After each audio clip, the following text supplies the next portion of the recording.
Okay, everyone, we're going to start now. My name is Megan Jeffrey. I'm the Alumni Relations and Outreach Manager for the University of Washington Department of Communication. On behalf of the department, I welcome you all to this wonderful presentation with our very special guest, Tristan Ahtone. We're delighted to have him with us, and we look forward to this presentation. Just to let you know, this presentation will be recorded, and the recording will be made available to everyone probably about a week to 2 weeks after this presentation wraps up. So with that in mind, I would just like to take this moment to read a land acknowledgement from the University of Washington. The University of Washington acknowledges the Coast Salish peoples of this land, the land which touches the shared waters of all tribes and bands within the Suquamish, Tulalip, and Muckleshoot nations. Without further ado, I'd like to introduce Andrea Tannis, who is going to introduce our wonderful guest. Andrea, please take it away. Thanks, Megan. Thanks for the clap, Erlina. I'm happy to be here and especially happy to introduce our guest. Our speaker, Tristan Ahtone, will be presenting today on Indigenous Journalism, Cooperative Media. Our speaker is a member of the Kiowa Tribe and is editor-in-chief at the Texas Observer. He has reported from multiple outlets, including PBS NewsHour, National Native News, NPR, Al Jazeera, America, and High Country News, where he served as the Indigenous Affairs editor.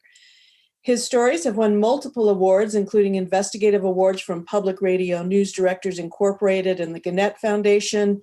And he additionally was awarded a Nieman Foundation to study at Harvard University in 2017.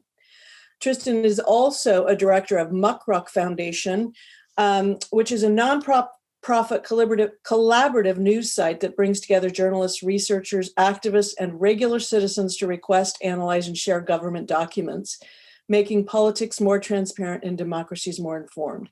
He's also a former president of the Native American Journalists Association. Among his recent projects is a sweeping examination of the origins of the land-grant universities, which came about in the early 1860s because of the US government's redistribution of lands inhabited and cared for by nearly 250 tribal nations. The project, entitled Land Grab Universities, was published by High Country News last spring. So without further ado, our speaker here is to talk today to discuss how news organizations can restructure the way they operate. In this presentation, he is going to discuss approaches to cooperative reporting and newsroom organizing as tools to restructure the way news organizations operate and subvert longstanding journalism values that rely and thrive on racism, colonialism, capitalism, and nationalism. Tristan, thank you for being here, and thank you especially for meeting with undergraduates this morning who, in our journalism and public interest communication class, I have heard through the grapevine that it was both provocative and super relevant. So thank you very much, and I turn it over to you. Thanks for that introduction, and thank you to everyone at UW who put this together. It's an incredible amount of work, and I appreciate all the effort and time you put into this visit. So I actually got into journalism accidentally. I originally went to college for visual arts because when I was a child, I wanted to grow up and be a painter, and specifically a painter who lived in Paris, which is about as cliche as you could possibly get. But that was definitely what I wanted to do. So I went to school at the Institute of American Indian Arts, and as part of my degree program, I was required to take a creative writing course. So I decided to take the journalism class that the school offered. I'd grown up with magazines in the house. My parents subscribed to like Newsweek and like the Christian Science Monitor. And in the 90s and 80s, those were just really great like news outlets to be following and subscribing to. So I thought the journalism course was probably going to be a good fit for me because I liked journalism. After a couple of stories around, like profiles of students doing stuff, a couple of events, I got a sort of tip from other students about food at the cafeteria. And all of the students had this one really specific complaint about cafeteria food, and that it tasted old. And while I don't think it's anything strange for students to be complaining about cafeteria food at a university, I did think that really hyper-specific description was kind of interesting. So I decided to walk down to the cafeteria and just ask what was going on. And it wasn't like Spotlight or anything. I didn't go like All President's Men here. Just walk down and ask why students kept saying the food was old.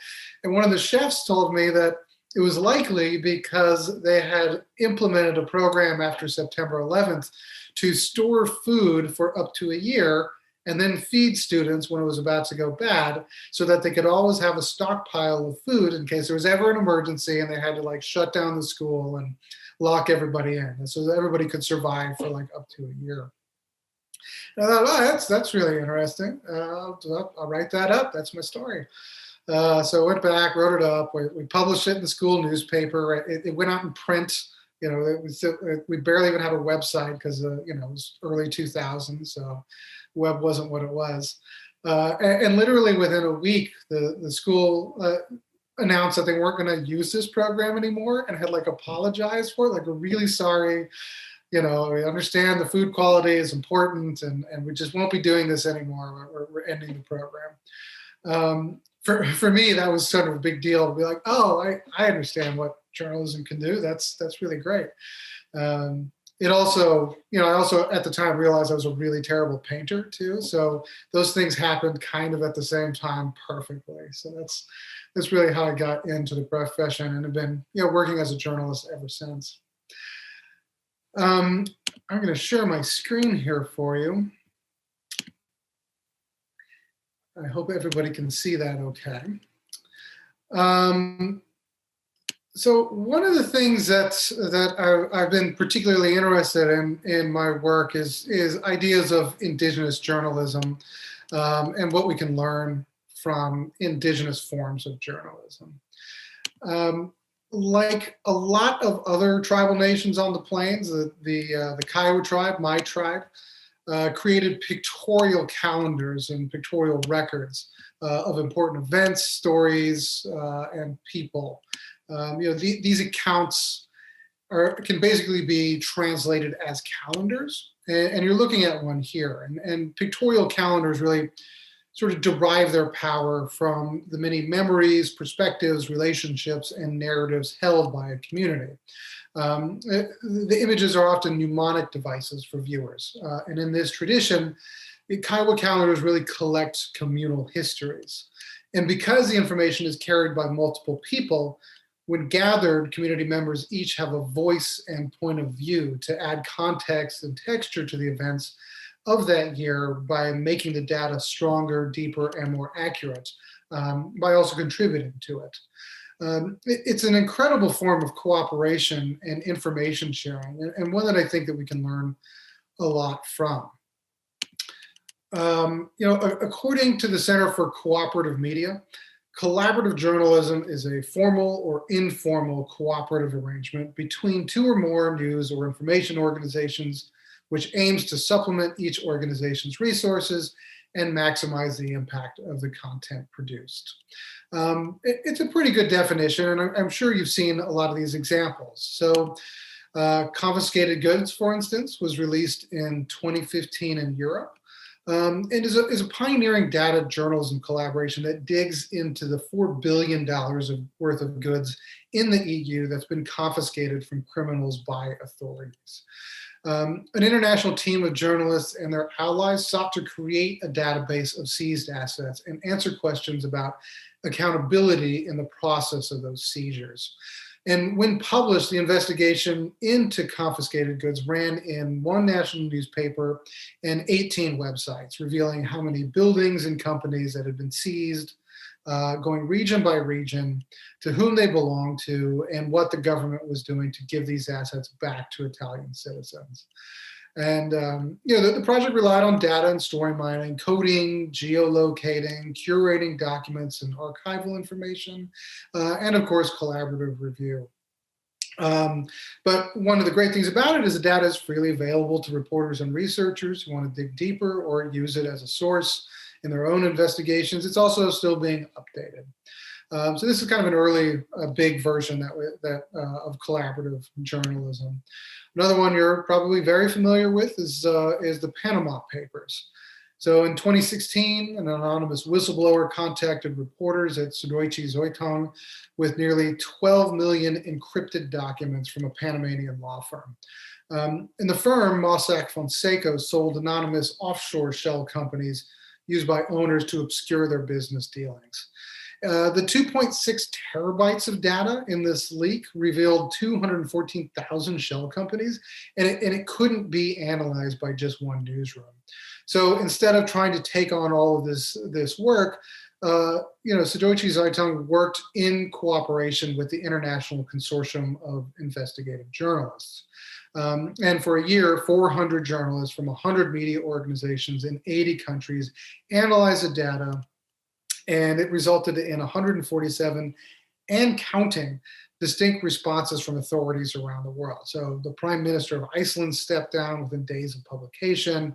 The Prime Minister of Pakistan was arrested. European Parliament has directed member countries to create registries of companies' true owners. And these are just some of the big headlines. This has had an enormous amount of impact around the world. It's journalism in the public interest, and it's oriented to the needs of readers, created by a constellation of newsrooms and organized across international borders. And ICIJ has continued to use this model for a number of different projects, most recently the FinCEN files investigation that revealed global industrial scale money laundering operations banks rely on to move dirty money. Those were some of the inspirations for the project Land Grab Universities. Through our own 2-year investigation, High Country News identified 10.8 million acres of land taken from more than 250 tribal nations for the benefit of 52 land-grant universities. Broken up into almost 80,000 parcels of land and scattered across 24 states, the data reveals a direct link between indigenous genocide and expropriation and the founding of the United States public education system.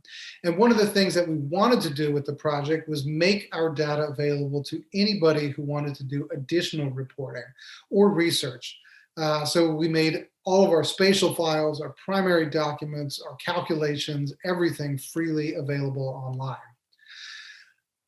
Prior to publication, we shared our data with reporters and researchers nationwide and had planned to publish on the same day with nearly 24 other outlets who would be doing localized versions of this story. We did a lot of training, a lot of outreach. We had a lot of meetings getting ready for this. And it didn't exactly work out because our publication date was at the end of March last year, which is the exact same time that the coronavirus shut down the US and basically the rest of the planet. So every single one of our partners got pulled into COVID-19 coverage. And to be honest, we weren't even sure anyone would read the investigation because there was only one story being told in every single news outlet on the planet, and that was COVID-19. So that kind of dashed some of our hopes. But while we weren't able to pull together like the unveiling that we had planned for, Land Grab Universities still managed to do what it set out to. And by making all of our reporting open source and accessible, it gave reporters and researchers an opportunity to engage and really spark a public conversation on the debts universities owe to Indigenous communities.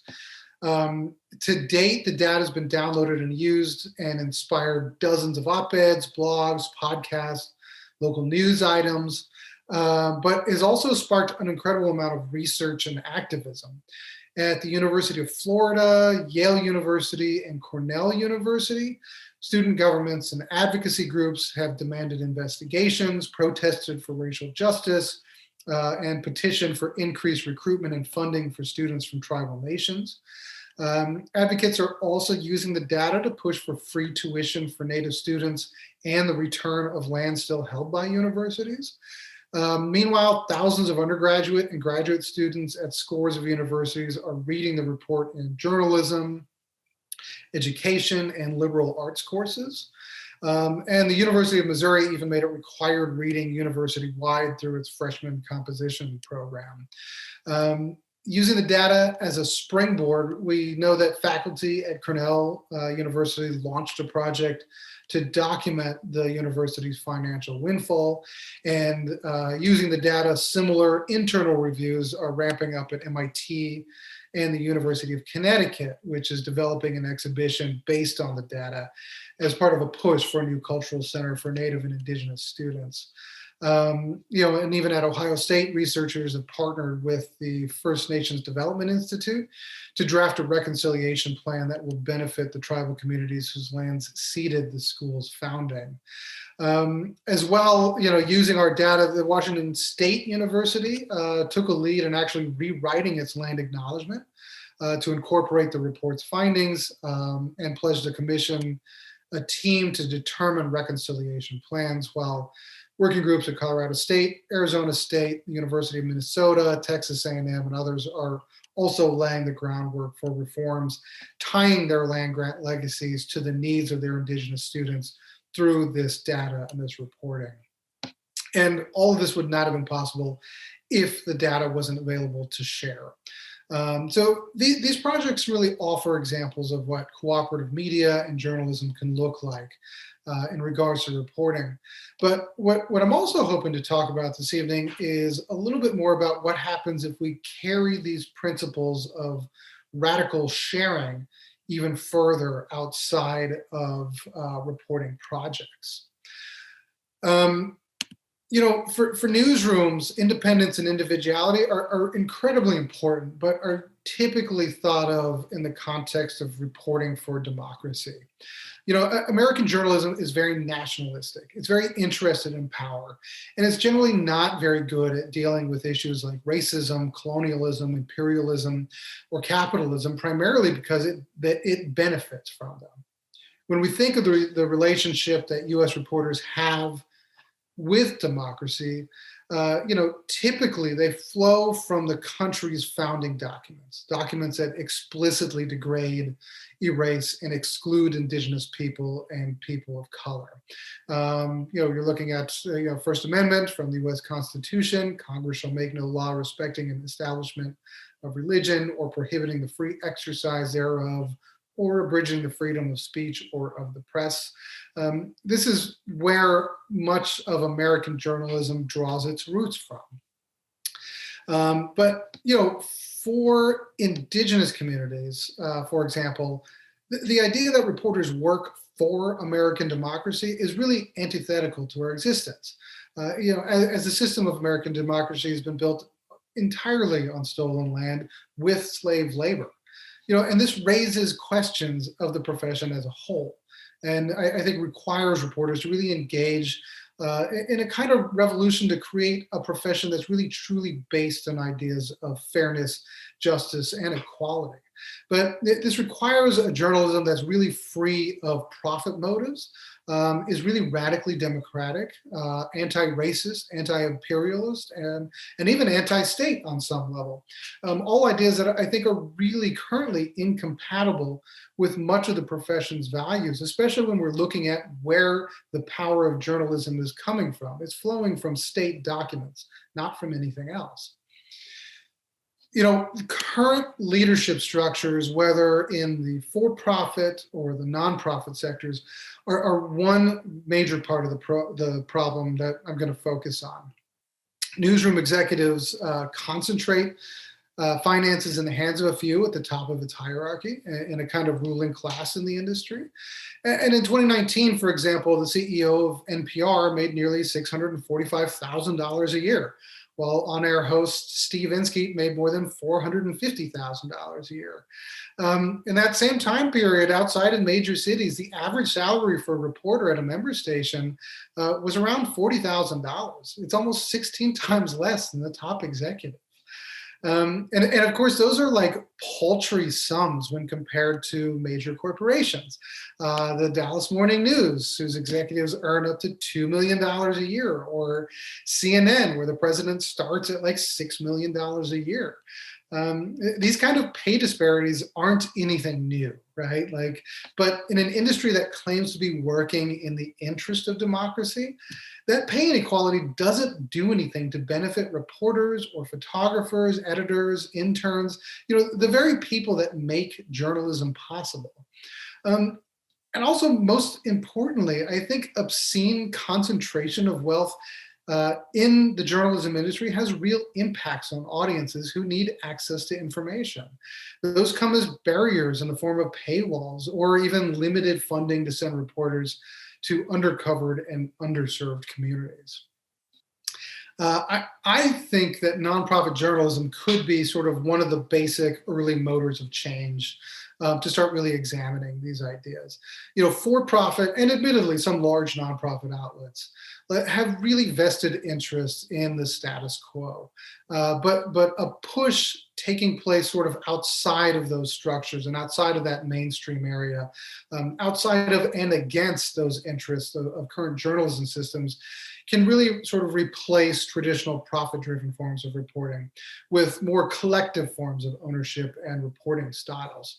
I think there are really three areas that we have to start with as reporters to really focus on and really develop more ideas around.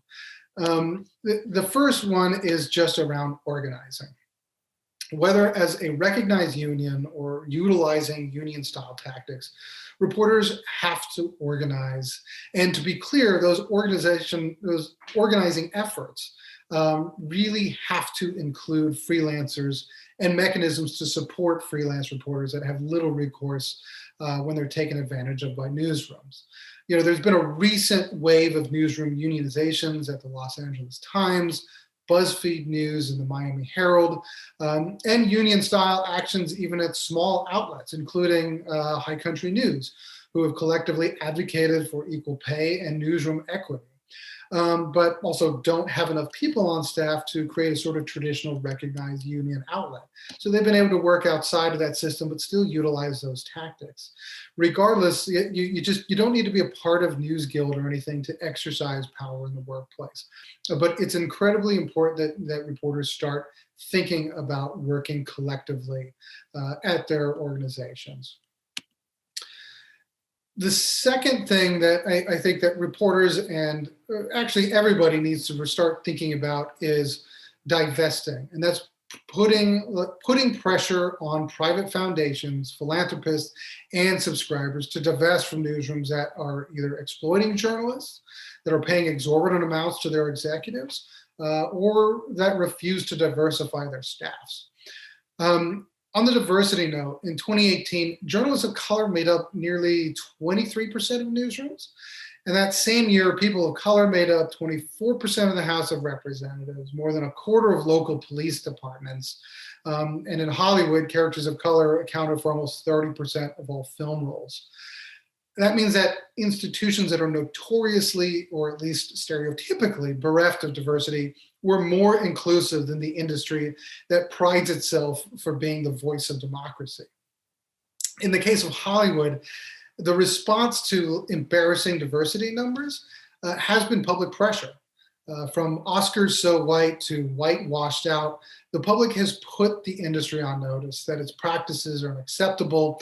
And in some cases, straight up boycotts of ticket sales have helped really sink box office hopes and push filmmakers and executives to more equitable territory.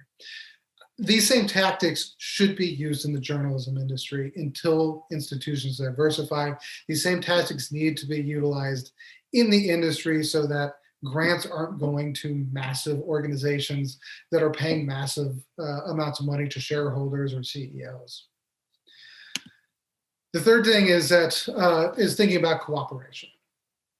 So newsrooms have to begin to work together to share resources and content, not just on one-off projects like land-grab universities or the Panama Papers, but on all content.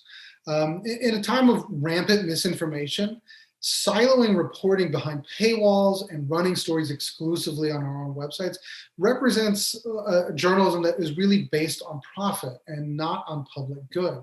Where misinformation offers its content for free and embraces any and all platform, individual, or outlet that's going to amplify its message, newsrooms continue to hoard content in an attempt to drive audiences to only a few paywalled sites. This is a huge tactical mistake. At the Texas Observer, we're beginning a conversation on how to embrace this idea by working with small, regional, and diverse outlets across the state by starting a robust sharing network where all content is available for republication for all outlets, and back and forth. We're also using those networks to really inform our investigative efforts. So as we're requesting and analyzing and sharing government documents with all of these networks, these statewide public records requests can really be localized by all of our partners. In the same way that confiscated goods was able to localize confiscated criminal assets, the network can also provide means to analyze large amounts of data, in the same way that Panama Papers was able to tackle such a massive data leak. This is also being tried out at the moment through our coverage on Navajo Nation at the moment. We're still in early days, but through the Native American Journalists Association, we have the Indigenous Investigative Collective, and we're now using a cooperative model to cover COVID-19 on the Navajo Nation. So right now, Navajo reporters at Indian Country Today, Searchlight New Mexico, Arizona Central, and the Navajo Times are working with Muckrock to file for government materials and information. And the plan is to share these primary source documents among newsrooms to create original investigative reporting and analysis that can be shared between outlets and even translated to Navajo for further distribution. I wish I could tell you more about what they're working on because we're still early days, but like the stories that they're chasing are just like seriously exciting. I mean, we're receiving support from the Gannett Foundation on this, and it's just the stuff that they're thinking about is something that no other reporter, at least I would wager, no other reporter in the country is even considering when it comes to covering COVID-19 in Indian country. One last note about the collaborative networks here, especially for those of y'all who are interested in the business side of journalism. Collective fundraising based on sort of like a federation of newsrooms working together really offers some unexplored models that I think really focus on audience needs and nonprofits, or audience needs and not profit. It's an opportunity for a half a dozen newsrooms to make larger asks, I think, of private foundations or philanthropists and subscribers than one newsroom can while essentially competing in isolation. We're doing it now with our Navajo Nation collaboration in terms of going after funding that can support these reporters and splitting it up between all of the outlets.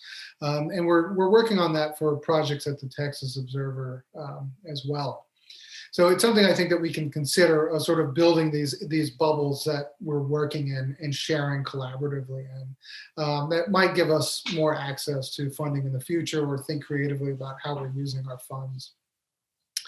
It's just absolutely critical to the future of journalism to really be building cooperative newsrooms and networks that confront and uproot power, not only in the institutions that we're reporting on, but our own institutions. It's also essential to nurture a really growing sort of counterculture that challenges those traditional values that are based on competition with, replace them with popular outlooks based on diversity, justice, equality, solidarity. These, like the calendars, it's journalism that can derive its power from the many perspectives, relationships, and narratives held by newsrooms. And it's critical reporting carried by multiple reporters and outlets that, when gathered, offer a voice and a point of view to the data, making it stronger, deeper, and much more accurate. I firmly believe that the coming generation of reporters, the new journalism, isn't really going to be dictated by matters of style or content, but by radical change, like a movement that is really radically democratic, anti-racist, anti-capitalist, decolonial, participatory, interconnected, creative, free of paywalls and profit motives, and really invested in the public good. I will stop there for the moment because I'm sure that there are questions, but I'd love to hear what you all think about that as well. And if these are some of the things that you're seeing, news outlets or anything that you're covering or watching, sort of playing in this area as well. All right, everyone now has the ability to come off mute and ask their questions. So please feel free to do so. You're also welcome to drop them into the chat. Thank you. Tristan, thank you so much. This is so interesting. And I'm Adrian. I'm a professor in the department and I teach journalism, and I'm super interested in this project. And I was wondering, the land grab project, and I was wondering if you could talk a little bit about how, like, the outreach you did to encourage people to actually use the data. Because I think that, like, increasingly it's becoming clear that just like providing information and sending it out into the world isn't actually always creating the impact that journalism and researchers hope for.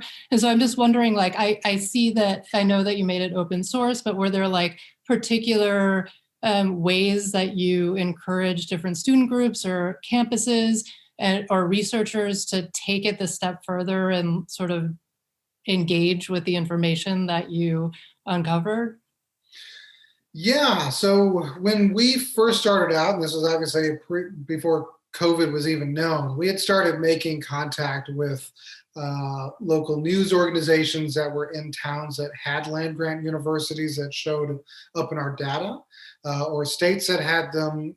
We also went after schools that had Indigenous student groups or organizations so that we could connect with them, as well as like student newspaper outlets.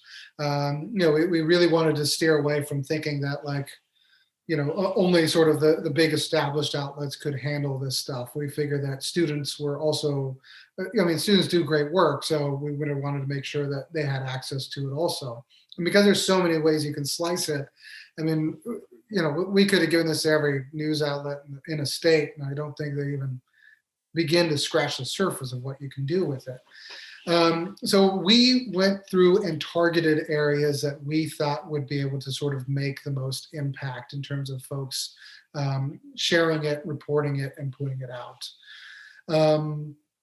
That was basically contacting folks, explaining what we had, and doing training sessions with folks, because it's also obviously super complicated to like deal with the Excel spreadsheets and everything that are with this. Like, I'm not comfortable using spreadsheets. I don't expect anybody else to be also, or pivot tables or anything else. So we really needed to sit down and do training with folks also. And that's really how we went about doing it. Researchers as well too was sort of reaching out. My partner, Robert Lee, is a historian, so he runs in some different circles than I do, and was able to really think about who else we should be sharing this with as well. So that's kind of how we went about initially. And like I said, we had about 24 outlets that were pretty interested and had gone through training. We were corresponding with them regularly, and then, obviously with the COVID stuff, it went out the window. I'd say about half of them came back to the story afterwards, which was good. But the other thing was just making it really clear in terms of not only the story, but all of the materials that came with it. So we released a methodology that was like 24 pages of methodology for, like, if you were a researcher or somebody who wants to use this, here is a step-by-step explanation on everything that's in there. So we made it as accessible as possible through methodology. We provided like a further reading list so that researchers who were wanting to get into this immediately had like a bibliography to pull from so that they could explore even more. The spatial files we saw were really, really interesting. A lot of folks started building maps, even just kind of like for fun, like within the first couple of weeks that it was out. I think that made a really big difference for folks that sort of had that level of expertise or wanted to play with it too.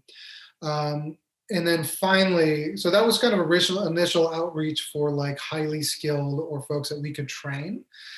And then we also put together the website landgrabu.org, which just took all of that data and made it accessible for folks that were maybe just casually sort of playing with the information, or just kind of wanted to see where some of these parcels were. So that was making an interactive map, basically. So that's where the maps come in, and you can locate yourself on the map. So a lot of parcels in Seattle. Washington State has a bunch of them. It's fun to kind of go over and check some of them out. Our web developer, Jeff McGee, who put all of the web app together, we originally had a debate about how like how close we need to get on the ground to see like the detail of these parcels. We were originally talking about maybe having it a little more vague, so it didn't have to be like right down to the acre, until they realized they lived on one of the parcels in Seattle, and was like, oh, okay, I understand why we need to make this like as exact as possible. So we really built that into the mapping as well. But I guess this is all a long answer, but it's aggressive outreach, and then thinking of the different audiences that you're going to be reaching. So for us, it was journalists, researchers, and then casual readers. And how could we make it accessible to all three groups? Thank you so much.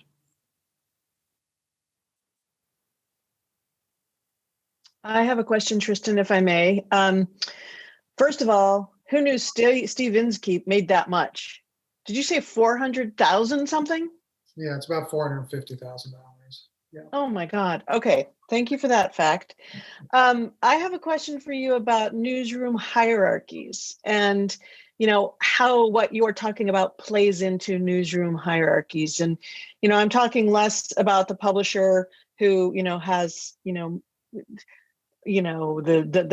ownership of the paper, but in the newsroom structure itself and how news is done. Do you have some thoughts around that? Yeah, I mean, you can take all of this with a grain of salt, because you'll have to ask my staff whether or not this is working. But I'll tell you how I think this is working. They may have different ideas. What we really do at the Texas Observer, which I'm very proud of, is that we really work hard to make it a very non-hierarchical place to work. Like, it is very rare that I'm making large decisions like on my own. All of our decisions are made fairly collectively. For instance, we're doing a redesign of the magazine. Like, the entire magazine is being redesigned by staff, through processes where we can collect all of the information around stuff, really talk through the areas that are important to us to be reporting in, and really highlighting in our newly redesigned magazine and on our website. The about that we have on the Texas Observer's site, that was we came to that collaboratively as a staff, through like multiple staff meetings, edits, etc. So that it's everything that you see there is being done fairly collectively. So when it comes to the reporting, for instance, when stories are coming in, we have a number of editors that are looking at pitches that come in and saying if somebody's really interested in that story or not, making sure that it's available, that it's not just me, for instance, who's looking at the pitches, that it's everybody who's looking at the pitches. Maybe somebody sees something that I don't. I think that this is a much better system in terms of thinking about how we're getting content in. We're talking about the things that we're all working on, like in our meetings, so that we all know who's working on what, where people can lend a hand with stuff. We really try to make it as open as possible in the workplace, and I think that's really the kind of place that I want to work, is where everybody has a say and everybody feels like they have a say. So we really work hard to do that. In terms of even handling like our, internal like issues that need handling. I mean, we put together like a committee to deal with stuff like that. For like the handbook, for instance, is like going in and talking through like, how can we make this handbook like the most fair to employees? So when it comes to those hierarchies, I think it's like, as long as we're getting rid of as much of it as possible. Obviously, everybody has a role to play, and all of those roles are a little bit different. At the end of the day, it's my responsibility to put out a magazine, for instance. Like I just have to pull that together. So there are certain things that I have to do and make decisions on. But Again, it just, honestly, it just makes the job so much easier when you just ask people, like, do you think this is a good idea? No, that's not a good idea. Let's not do that. It just, it really, I think, saves us all a lot of headache when we can all talk about big decisions regarding what we do, as a team, and do it together. So I don't know if that answers the question, but yeah, no, it's great. I think about the different situations where the hierarchy comes into place and why they've been put into place. But no, that was great. Thank you. I just wanted to point your attention to a question that is in the chat from Tasha. Tasha, thanks you for the wonderful presentation. And they are wondering, since we are talking about making information open access and useful for many people, are there any considerations you feel are especially important for disseminating this information to tribal communities specifically? Yeah, I guess all of our investigative work that we're going to be doing in the future, as long as it doesn't put any of our sources in danger, we're just going to put the information out publicly. So I guess I don't really differentiate between it going to a tribal community or non-native community. But we do a lot of public records requests. So the state of Texas is really terrible about public records requests. So when we get them, we pay for them, and then we want to dump them online so anybody can have access to them. So nobody else has to pay the state any more money for those documents, for instance. So when we're thinking about access to information, when it comes to especially investigative reporting, again, if it's not going to put somebody in danger, I really firmly believe all of that needs to go out publicly. I think that it's too much to ask for audiences these days to say, trust us, we did everything right. You can't see how we did it, but we should have enough cachet with you for you to trust us. I think we can say that when we also put everything out, when you can check our work.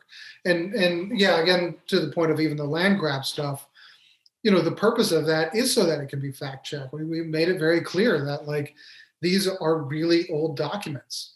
We may have gotten something wrong in it. So far, we haven't gotten anything wrong, but we encourage people to find it and double check it, use it. So I think that can be used in other investigations as well. And I think it's just of paramount importance to do it. I can think of, the investigations even to Trump taxes, for instance. I really think we should have seen those taxes. I think if there was 1,000 reporters that were all looking at those taxes, imagine what could have been done with that story, right? Imagine the things that team didn't see, and it all still makes us have to trust that what they got was absolutely correct. And sometimes I think that's hard to do with investigative work. I think it just makes us more accessible if we've got that information out to anybody and everybody. Your comments on that have me thinking a lot about how representation, the issues that we face in our Indigenous communities with representation itself. So I am new to this community in terms of communications. I'm actually an associate professor of American Indian Studies here at the University of Washington. But although my undergraduate degree was in photojournalism and really interested in how stories are told. But I was wondering if you could reflect on that piece of it in terms of I do think, there's really powerful work that you've been able to do, especially the land-grant universities in terms of, putting it out there and just, hoping that there's good stories that are told, and there certainly are. I know that I have a lot of colleagues across universities. There's actually so much more to come from the land grab stuff. There's a lot of my colleagues, almost every one of my colleagues at other Native institutions that have these histories are using it and meeting regularly and having regular meetings to figure out how to leverage this to make real change at their universities. It's huge, right, in terms of people being able to access that. I think there's another piece of this, of the issues that we're facing in Indian country is really this issue of what are the stories that are told about Native people, especially Native people as past, Native people as victims, right? Like these kinds of stories. I'm just curious about your reflections on that, and what are the kinds of changes that need to be made in media to be able to make those kinds of, to tell different kinds of stories. Yeah, that's a good question, and probably an entirely other lecture, but I'll see what I can do. I mean, we're seeing a really big change, I think, in terms of at least coverage in Indian country. So, a decade ago, when I was still kind of a cub reporter working at like the NewsHour, for instance, I would pitch a story from like Indian country, and like literally the editors would be like, "Well, we did a story about Native Americans a year ago. Like, should we do another one?" And it's just, I don't hear that anymore, which gives me a lot of like hope and like joy. But it's still been sort of like a stumbly kind of approach to the whole thing, right? So now we've got, 30, 40 Indigenous Affairs desks operating around the country. They're doing some really, really great work.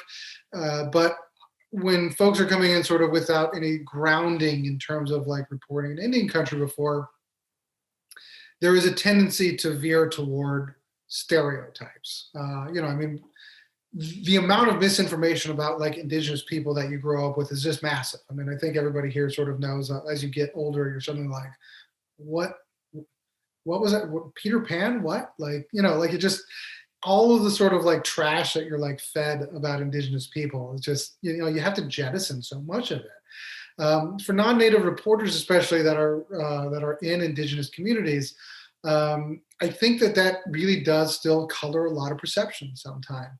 And it takes a lot of work to start thinking differently around that and thinking about like, what good reporting looks like. And the thing that makes good reporting in Indian country is the same thing that makes good reporting anywhere else on the planet, right? Like, I've never understood what the switch is that seems to be triggered when like non-native reporters enter an Indigenous community and suddenly like all of their reporting skills just go out the window. Like they're not asking they're not asking good questions. They're not getting the right data. They're not like, it just suddenly is just gone. I just don't understand what that switch is that happens. I guess this is all to say that like representation, I think can change quite a bit when folks are using even just your traditional ideas of storytelling, right? Like I talked about this earlier today in the journalism course of like what makes for a good story. And typically what we're looking for in almost all of our reporting are like an actual person who has like an actual goal, who has something that's stopping them from like getting that goal, a barrier, and then like stakes about what happens if they don't reach their goal, right? Like super traditional storytelling technique. Like this is found in almost every style of story out there. But if you're applying that to like any of your reporting, you're going to be doing good reporting because you're looking for traditional sort of storytelling elements, instead of like I always think of it as like I want almost all of the characters that show up in the stories that I write to be like heroes on some level. They don't have to be perfect. They can be complicated, but you still need somebody to sort of guide you through that story. And when you have to look at a native person as a three-dimensional human being, it becomes really difficult to like start getting into like areas of like, sort of flat horse riding victim narrative kind of a thing, I know I'm massively oversimplifying that, but I mean, these are some of the things we tend to talk about in terms of representation. Sort of know the stereotypes that you really have to worry about, which we talk about through Naja with our bingo card, with our expert like game, like all these little things that we have to help reporters like think critically about their work. So everything from knowing your stereotypes to just sort of knowing the craft of like what good writing and reporting can look like, no matter what sort of form you're looking for. Because even that little formula I just rattled off, that works for television, radio, print, web. I mean, it works for everything, right? Like, it's just sort of some of the things to think about. So I don't know if that answers your question at all because it's a big topic, but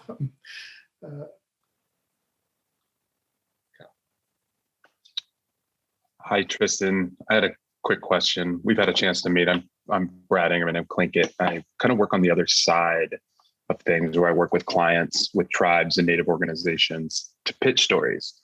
I actually had a call earlier today with a pretty large media outlet about how data from a Native organization they wouldn't be able to use because it didn't meet their standards. I was kind of wondering if you had any thoughts about that and so we had a conversation with them and it was a great conversation, but it was still rooted in the same things that you can imagine of the random polling wasn't enough to be able to use this as real data and things like that. But my mind goes to wanting to be to push on that to make sure that that changes. But I think that I'm also trying to be realistic about the things that are put in place by outlets to be able to address that. But I was curious if you had any thoughts. Yeah, I mean, I think, navigating outlets is a difficult one. I'm familiar with your work as well. And I mean, it's like, they're all great stories, right? And I think it depends, I think it's about relationships with like the different reporters and stuff. And I know you do that. You've got like a lot of folks out there that you meet with. I guess when it comes to relationships with news outlets, I think it's just being picky.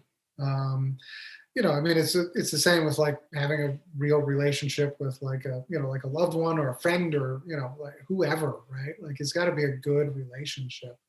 And if you've got somebody who's saying, well, I'm interested in what you've got, but it's not good enough for us, then they're not actually interested, are they? Right? Like, I think especially with a lot of like Indigenous stories, sometimes, actually a lot of times, outlets are just looking for the performative like Native stuff, right? Like they're looking to sort of check off that they did it, or they're looking to like, they're looking to grab like somebody to do it because it'll look good to do. So I think it's always assessing whether or not it's like checking a box or what are the intentions or interests of the place. So, I mean, it's hard to say not knowing the sort of like data or outlet, and I obviously don't need you to tell me what those are, but I think it's just about like definitely like working with trusted reporters at places. If you had a good relationship with somebody in the past, it's reaching out to them as early as possible.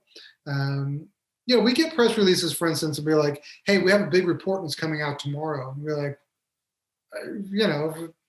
if we knew 2 weeks ago, we probably would have done something around it, sort of a thing. But those are people that we don't have relationships with, right? And then when that happens, we can build those relationships too. So I don't know if this is getting at what you're talking about here, but I think it's assessing what kind of coverage those outlets have done in the past, and assessing if that's somebody that you want to work with. Because a lot of the big mainstream outlets, I don't think they are good places to work. They're not safe places for Native people to work. So that means they're not safe places for Native stories to live. Appreciate that. I had a question about the cooperative journalism that was with cooperative journalism organizing information for the public to easily navigate and access. What do you find to be key in the organization amongst all of the journalists working together and the information that they gather? So what is key to like sharing all of that? Yeah, what is key to sharing that and being able to figure out how to put that together? I mean, basically, it comes out of the stories. I mean, it depends on, it's story for story kind of a thing. I guess, for instance, as I mentioned earlier, like doing a massive public records request. If we are able to pull together all the records we need to start doing some like large investigative stories, we want to make sure that we understand what's there. We want to make sure that it's in a form that other people can use, and make sure that it is going out to folks with enough time to work on it, or at least after the story is out, that it's in a place that people can find it. So I think it's key to sort of like think about how people might be using it, but also making clear how to use it. And again, I think that's with the land grab that I mentioned earlier, is like putting out a methodology on what, like how to use it, is really massively helpful for folks. Because, I mean, if I just drop a bunch of Excel spreadsheets on it, it's a different language, right? So like being able to explain what that is really key. But yeah, I guess it depends on story to story. But really, when I'm working on stuff these days, I'm always thinking about like, how am I going to put this out? Like, how am I going to explain it? What are all the things that reporters are going to need when they're looking at this stuff? Does that get at what you're thinking of? Yeah, thank you.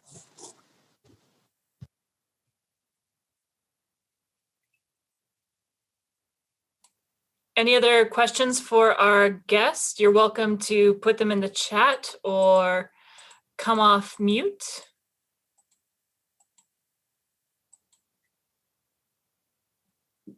I have a question again. I'm sorry if somebody else is warming up. If you don't mind if I jump in here. Tristan, one of the stories that I teach in one of my classes is the piece, I can't remember the reporter's name. I'm gonna say Catherine Porter, did about Inuit and art. I don't know if you were with Naja at that time, and Naja put out, okay, were you president? Okay. And, you put out, said, here we go again. And it was shortly after, if I understand, Naja or I guess it was Naja, had done audits with the New York Times. And so I'm just wondering if you can talk through that audit process, and does Naja reach out? It's like, you guys need an audit, or do news outlets reach out to you and say, help us, we need an audit? Can you talk about that?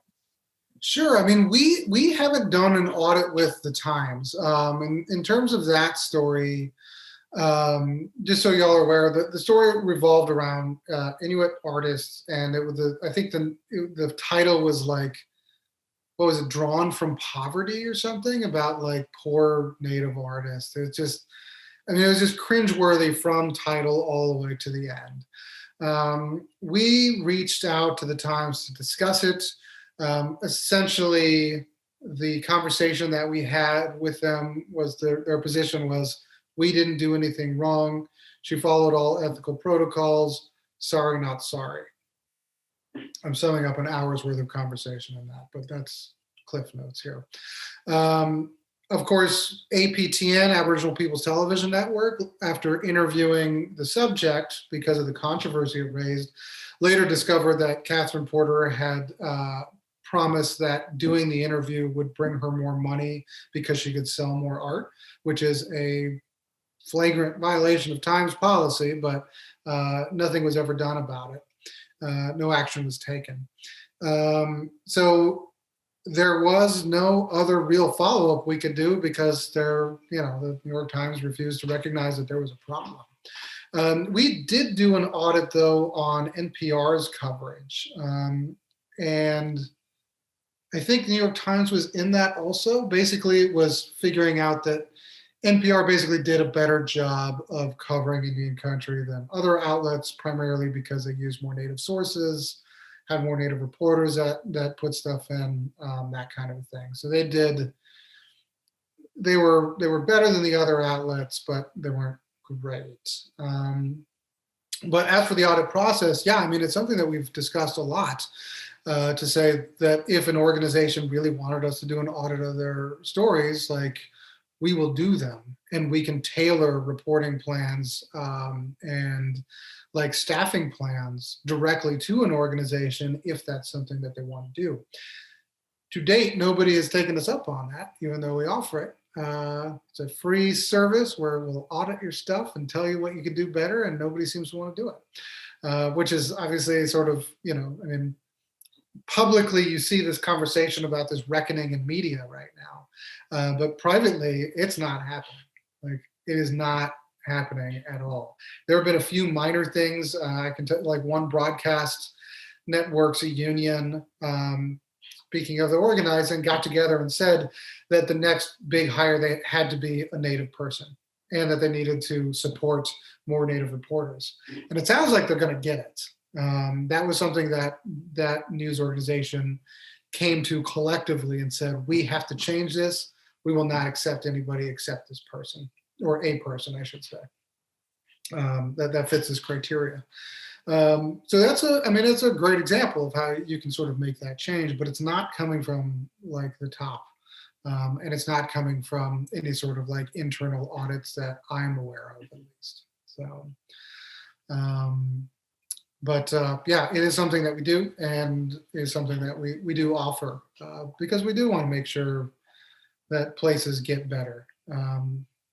But I'm beginning to learn that there are some places that you just need to let disappear, and other places that are worth your time. So, you know, the big mainstream outlets, like, we're not always the big mainstream outlets. Like, nothing happens in the world if you lose like a Washington Post or an LA Times, right?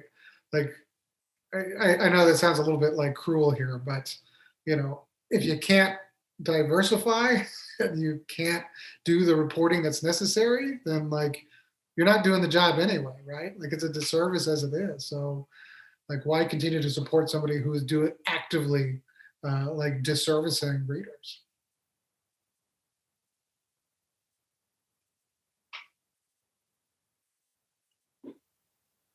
Other questions at this time?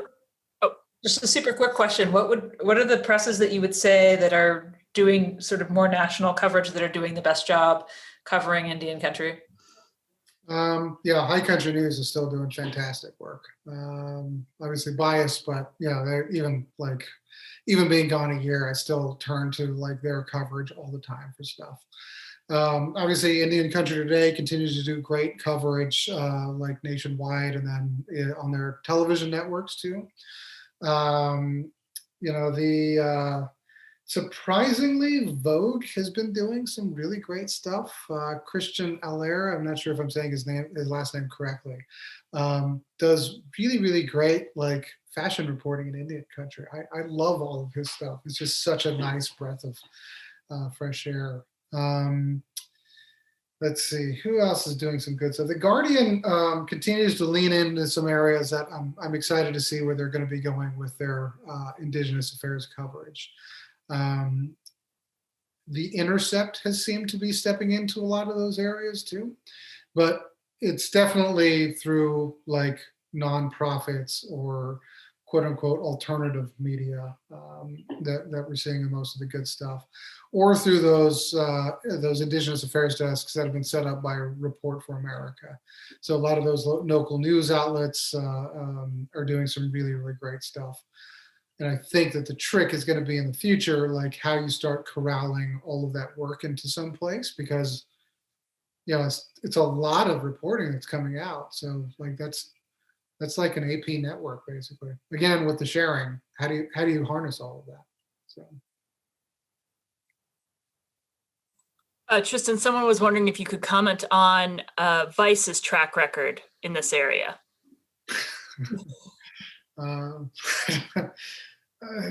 Vice is special.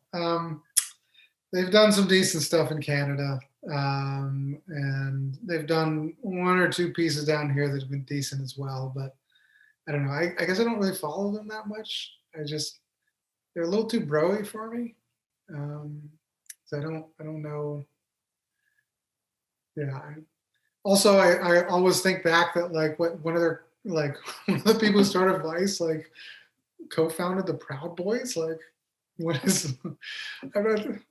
I'm not saying that strain runs through the organization, but I am saying is that if you're like a leadership that started that didn't realize like the guy hanging out at your house was like a raging like white nationalist. Like I don't know what's going on up there. Like how did you not know that? Like, I don't know.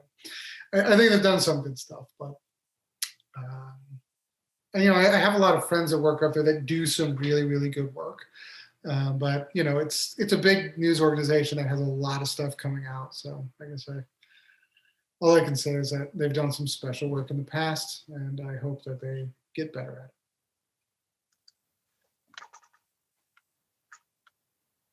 Tristan, I know from the names on the avatars that we have a lot of undergraduate students here, and I know a lot of them are JPIG students. So I'm wondering if you can give them some advice about, what to do. I know next steps, especially if you are a Native student. Yeah, I mean, besides just the obvious of like keep doing what you're doing and pursue the thing that you want to. I think one thing that's come up recently in terms of like I teach a journalism class at the Institute of American Indian Arts, and one of the things that comes up or has been coming up is sort of like how serious you need to take yourself as a reporter.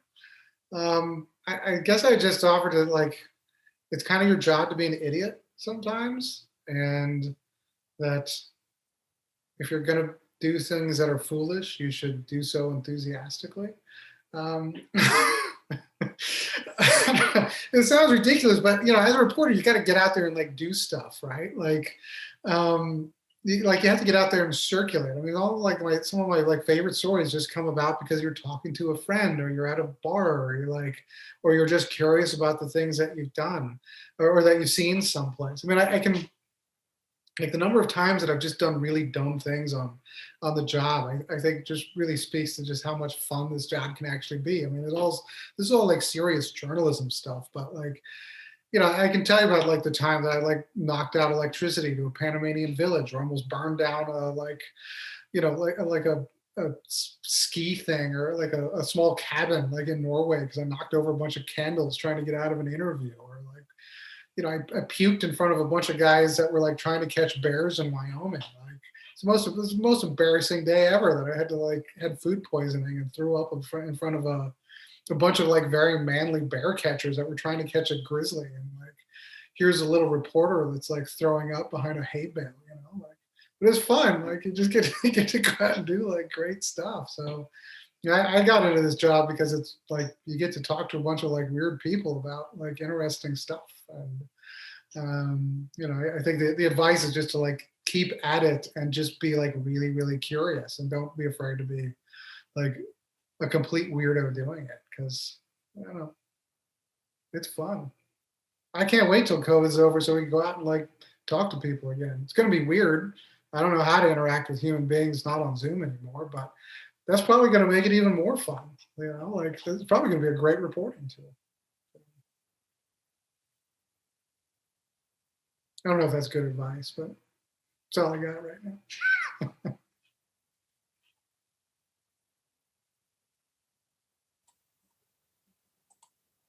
It makes me think that maybe you did work for Vice at some point, considering the advice. But I'm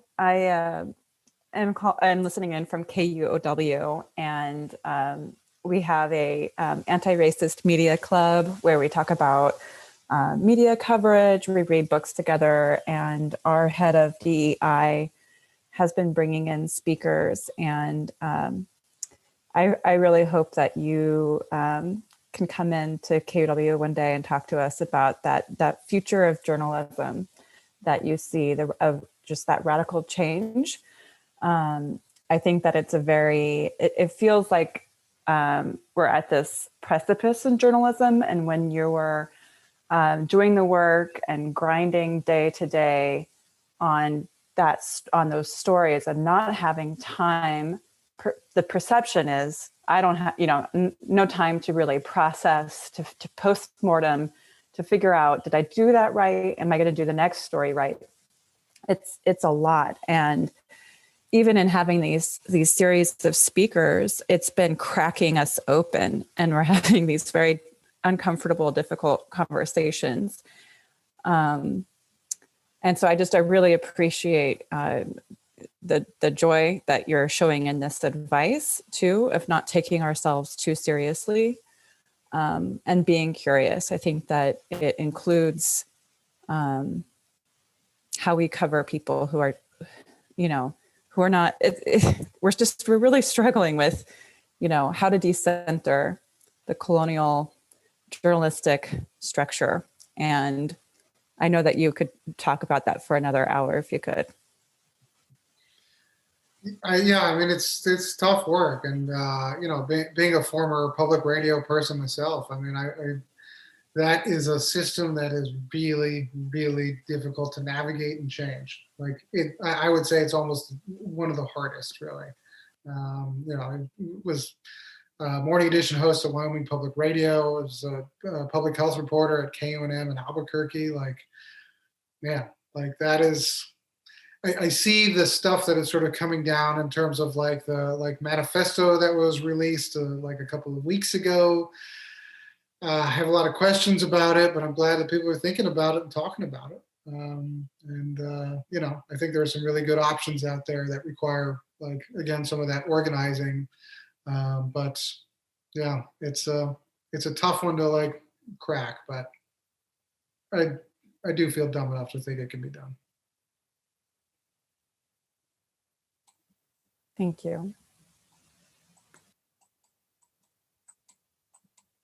Additional questions at this time?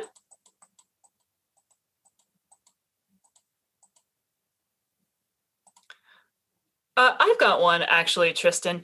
So one of the intents of the new JPIC program is to also educate communicators who might work outside the newsroom. So do you have some thoughts on maybe auditing communication plans for organizations that engage Indigenous communities, maybe not as regularly as a news reporter would, but I'm thinking about public health entities trying to work with these communities, like you said, to cover the effects of COVID-19 and things like that. Do you have advice for people who maybe, like you said, aren't necessarily trained as journalists, but still are trying to communicate and engage with these communities in a way that is worthwhile and valuable? There's a lot of tricks, I think, to it in terms of outreach, but generally it is just about relationships. And I know that's harder to do these days, over Zoom or virtually, but if you've got, if you're reaching out and you've got good relations with other organizations and whatnot, you're going to find a lot easier to sort of make inroads.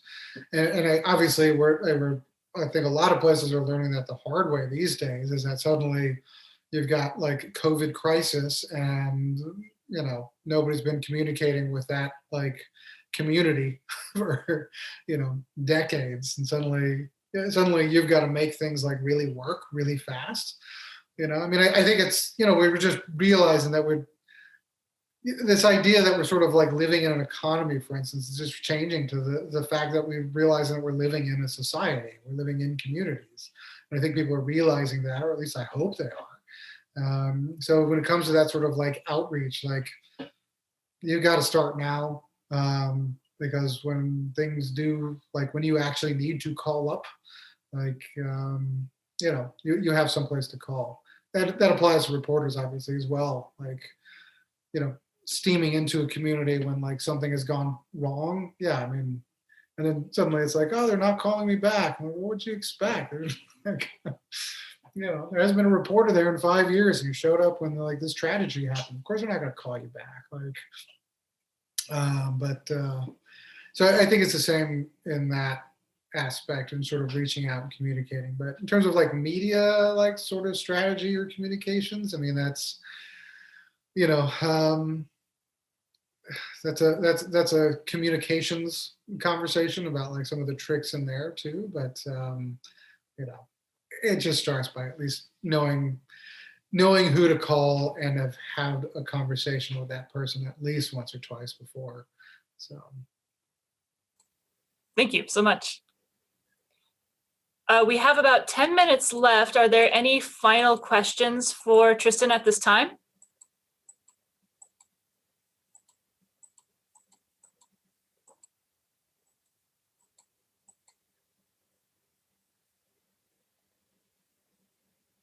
Great. Andrea, I'll turn it over to you for any final thoughts, or Tristan, is there anything else that you'd like to share with us that you didn't cover in your presentation?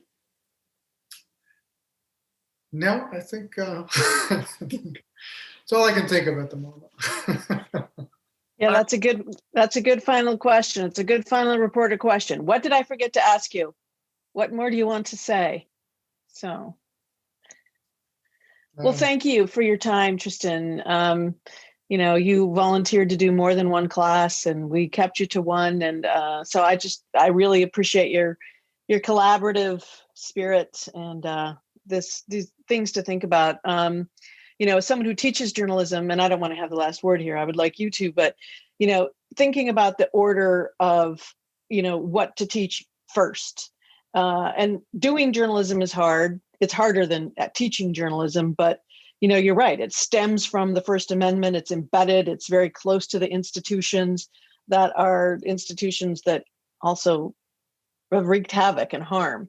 So it's really interesting to think about the different order of teaching things. Do you start with the First Amendment, or do you start with the harms and then get to, it's so you've really helped me think about that more clearly as I'm thinking through the pedagogy. And so, and I hope everyone else as well. So thank you for your time. And if you have any final thoughts, I'd rather you be the last word rather than me. No, I guess all I can say is just thank you again for the invitation to be here. It's really a pleasure to chat with you all about about these areas of research and reporting. I'm just thrilled to be here and meeting folks and talking with you all about stuff. So thank you for listening.